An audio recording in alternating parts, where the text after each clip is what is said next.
প্রতি বছরের মতো এবারও কার্শিয়াং ফরেস্ট ডিভিশনের উদ্যোগে বিশ্ব পরিবেশ দিবস পালিত হলো।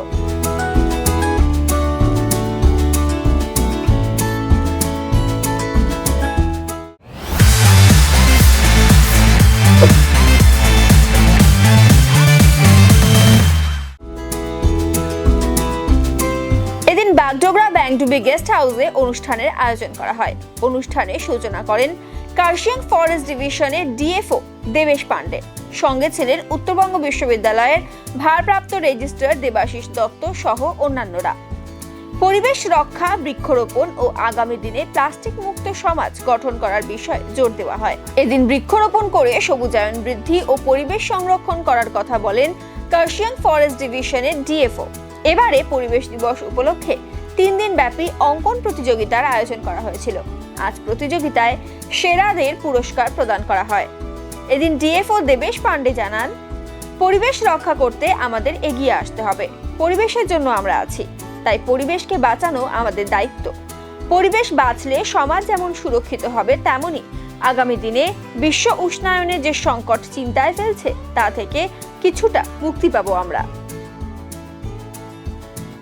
वर्ल्ड इन्वायरमेंट डे पे आज हमने अपने यहाँ के जो डिस्ट्रिक्ट के बड़े ऑफिसर्स हैं, एनजीओज़ हैं और जो हमारे पॉलिटिकल रिप्रेजेंटेटिव्स हैं सबको और उनके साथ बच्चों को इनवाइट किया था इस प्रोग्राम के लिए, ताकि उनको, छोटे बच्चों को स्पेशली ये मैसेज जा सके कि विश्व पर्यावरण दिवस हम क्यों मनाते हैं, क्यों ज़रूरत है हमें परिवेश को बचाने का। परिवेश हम नहीं है, परिवेश का बस हम हिस्सा भर है। उस हिस्सा का अपना दायित्व समझते हुए हमें ये दूसरों को मैसेज पहुंचाना है कि हमारे साथ हाथी, दूसरे पशु पक्षी सब बहुत इम्पोर्टेंट है, केवल हम लोग इम्पोर्टेंट नहीं है। तो सबको मिल करके ये हमें बचाना है, प्लास्टिक पॉल्यूशन से बचना है अपने आप को। इस बार का विश्व पर्यावरण दिवस का थीम था our land our future. Land means जहाँ पे हम लोग रहते हैं। हम लोग तो समुद्र में तो रहते नहीं, पर ये लैंड को हम इतना पॉल्यूट कर रहे हैं, इतना ज़्यादा यहाँ पे ग्लोबल वार्मिंग हो रही है, जिसकी वजह से जो 60% हमारी आबादी है वो तो शहरों में बसती है, दुनिया के शहरों में ही बसती है। और ये दुनिया के जो शहर हैं वो मोस्टली जो बड़े शहर हैं वो समुद्र के किनारे पे हैं। तो जब ये जलवायु परिवर्तन होगा, क्लाइमेट चेंज होगा, तो बर्फ़ पिघलेगी, इससे समुद्र का सतह बढ़ेगा। और जब सतह बढ़ेगा तो जैसे कोलकाता हुआ, चेन्नई हुआ, मुंबई हुआ, ये जैसे बड़े शहर सबसे पहले खतरे में आएंगे। तो सारी जनता जो पूरी भीड़ है, जो वो कोस्ट के किनारे ही हमारी दुनिया में रहती है, वो तो भागेगी अंदर की ओर, पर अंदर इतनी गर्मी रहेगी कि वहाँ भी नहीं रह सकते।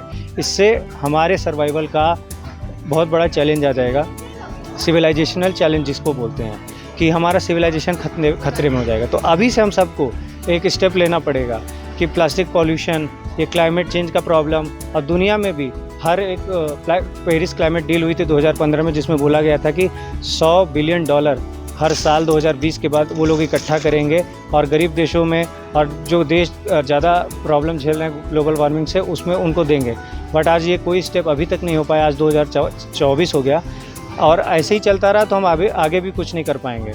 तो हमारे बच्चों के लिए कुछ नहीं बचेगा, हमारे फ्यूचर में कुछ नहीं बचेगा। तो आज का अगर हम नहीं जागरूक होते हैं तो कल को बहुत प्रॉब्लम आने वाली है। तो विश्व पर्यावरण दिवस के अवसर पे सबको यही मैसेज जाना चाहिए, सारे स्टूडेंट्स और सारे पेरेंट्स जो हैं, जो आगे की जनरेशन को लाने वाले हैं, जो आगे बढ़ाने वाले हैं, उनके ऊपर दायित्व आता है, हम सब के ऊपर दायित्व आता है कि उनको एजुकेट करें।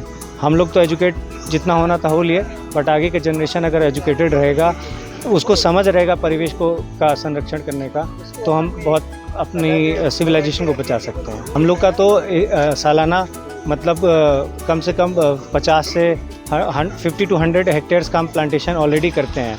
बट इस बार का जो हमने यहाँ प्लांटेशन किया है, वो प्लांटेशन ये मात्र एक समझाने के लिए, एक मैसेज देने के लिए किया गया है।